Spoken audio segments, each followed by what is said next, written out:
আবার দুঃসংবাদ টেলিপাড়ায়। বাংলা টেলিভিশনের জনপ্রিয় অভিনেত্রী মৈত্রেয়ী মিত্র একাধারে অসংখ্য ধারাবাহিকে বেশ প্রধান চরিত্রে তাকে দেখেছে দর্শক।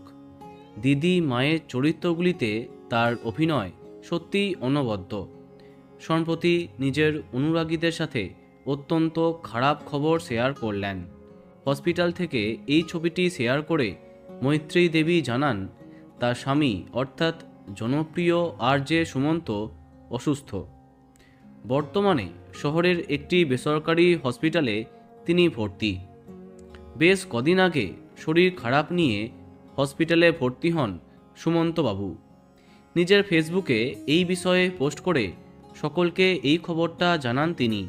তার কথায়, শরীর থাকলে খারাপ তো হবেই, আপাতত তাই ঠাঁই হয়েছে হাসপাতালে। খুব শিগগির সুস্থ হয়ে আবার ফিরব। অনেক কাজ বাকি যে, হারানো সুরে থাকতে পারছি না, তাই ক্ষমা চেয়ে নিচ্ছি। তারপরে তিনি আর কিছু পোস্ট করেননি।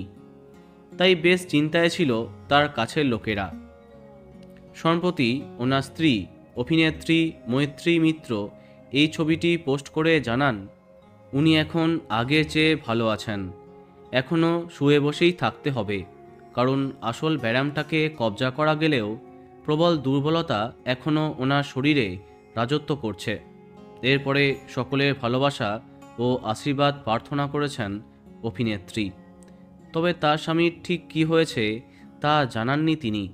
আমরা আশা করব উনি যেন একেবারে সুস্থ হয়ে ওঠেন। বন্ধুরা, ভিডিওটি এইটুকুই। বাংলা বিনোদনের অন্যান্য আরও খবর পেতে সাবস্ক্রাইব কারেন্ট পজ। ধন্যবাদ।